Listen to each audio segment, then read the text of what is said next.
สำหรับตัวนี้แมนพวกน้องมาสังเกตว่ากระเจ้าให้ไอหนึ่งไอสองมาและมีทิศทางกลุ่มครับตัวนี้ความหนาแน่นของฟลักเมตรเล็กนะความหนาแน่นของฟลักเมตรเล็กให้เราเข้าใจว่าจะเป็นตัวบีนะอาจจะเขียนใส่ความหนาแน่นของฟลักเมตรเล็กตัวนี้จะเป็นตัว B โอเคซึ่งให้เรามาซอกหาตัว B ตัวสั่งรวมอยู่จุด n 1 n 2และ n 3เราฮู้ AB ฮู้ AN 1 AN 2และฮู้ BN 3โอเคเรามาศึกษาอยู่จุดN 1ก่อนสังเกตตัวนี้ I 1เราสังเกตว่าถ้ามันออกแมนทิศทางปิ้นกับเข็มโมงอันว่าตัวนี้อาจารย์แต้มมานะ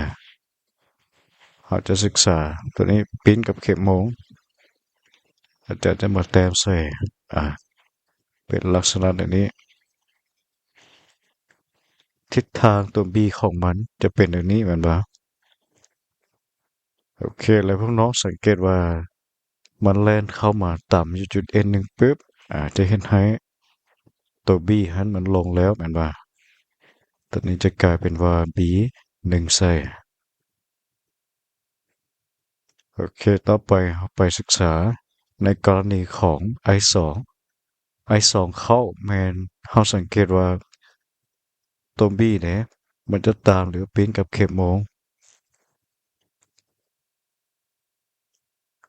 ตัว B จะทิศทางในไหน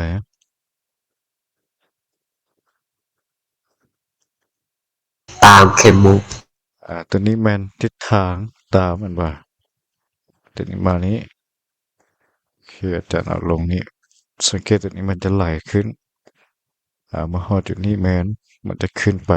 ด้านถึงตัวนี้เป็น B1 ใส่เป็น B2 โอเคนี่เป็น B2 ใส่หลังจากนี้พวกน้องมาสังเกตว่าทั้งสองทิศทางของสินค้ามันว่าอ่าถ้าเอามาสังรวมเดี๋ยวอาจารย์สิเอาตัวนี้ลงก่อนถ้าเราเอามาสังรวมจะได้ B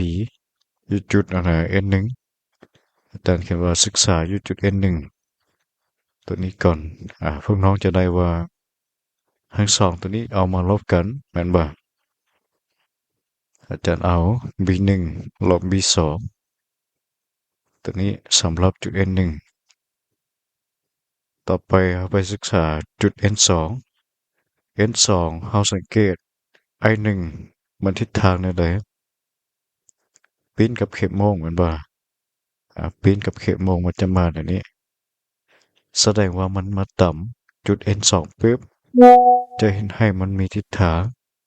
ขึ้นมาด้านเทิงแนวนี้เหมือนบ่อันนี้เป็น B ของตัวที่หนึ่งโอเคเราแต้มได้จากซิต่อไปเราสังเกตว่าตัว I สอง I สองจะเห็นให้มีทิศทางตามกับเข็มโมงเหมือนบ่อันนี้แม่นมันจะ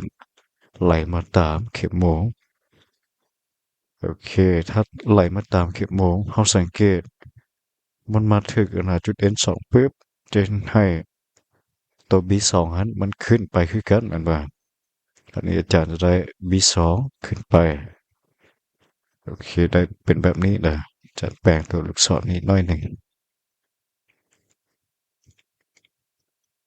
โอเคสั้นพวกน้องมาสังเกตตัวนี้ถ้าอาจารย์มาเขียนใส่อยู่จุด N สองเฮาก็สิได้ว่า BN สองตัวนี้เท่ากับ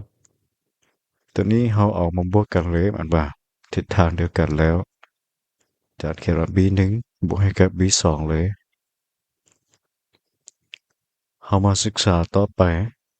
จุด N สามสังเกตว่าตัวI หนึ่งจะมีทิศทางปิ้นกับเข็มโมงมันบ่จากแต้มนี้มาส่วนนี้เป็นวงมนใส่มันจะมีทิศทางปิ้นกับเข็มโมงเนี่ยนี่สำหรับ I หนึ่ง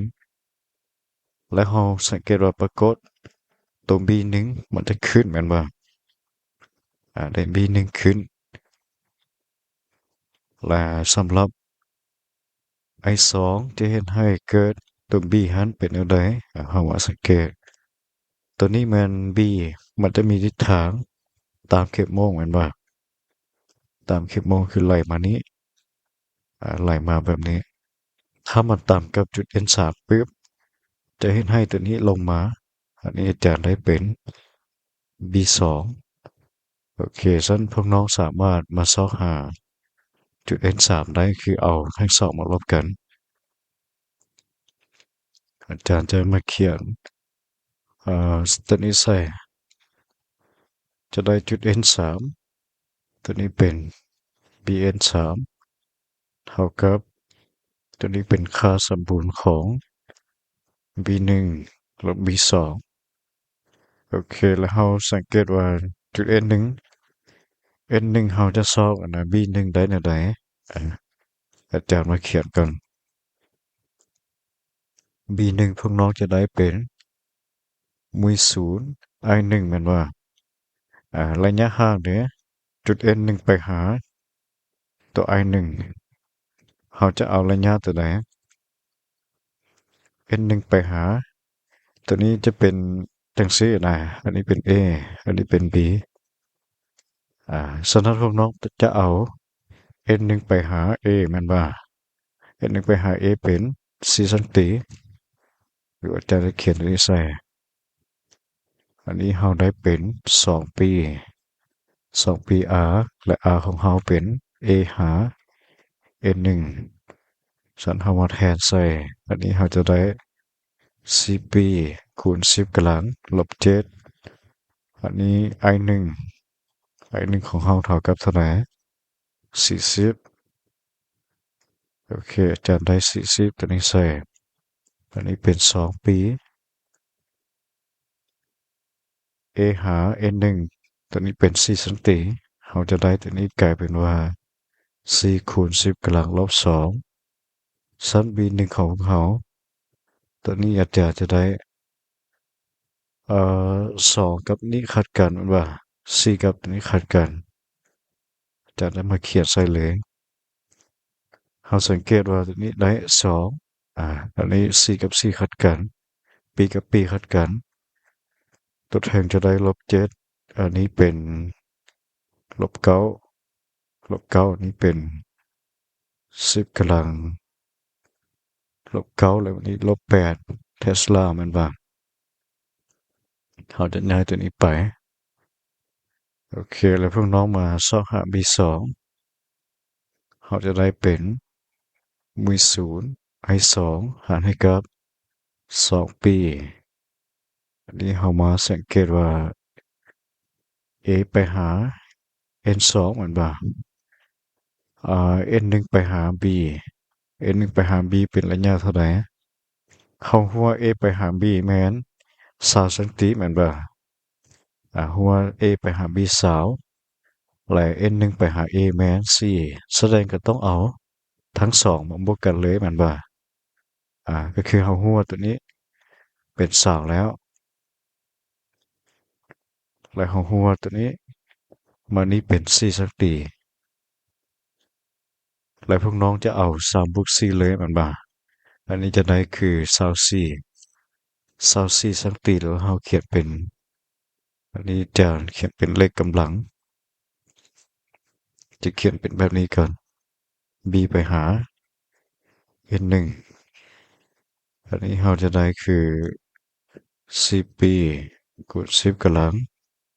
ลบ7อันนี้เป็น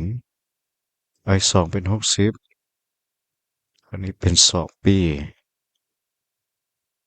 b ไปหา n1 เป็น24เราจะได้24คูณ10กำลังลบ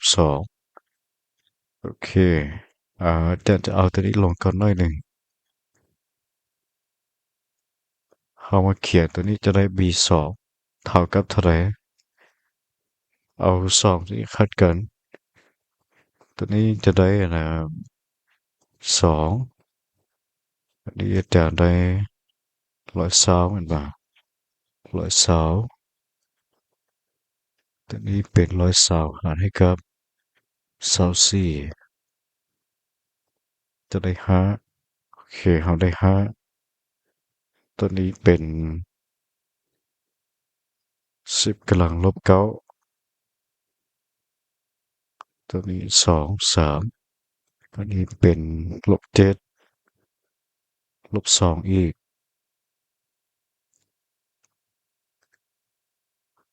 โอเคเราจะได้ลบ9ใส่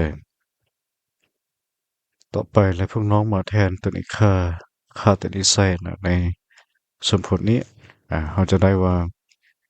bn1 ตัวนี้ bn1 เท่ากับ b1 จะเป็น2คูณ10กำลังลบ8อันนี้เป็น5คูณ10กำลังลบ9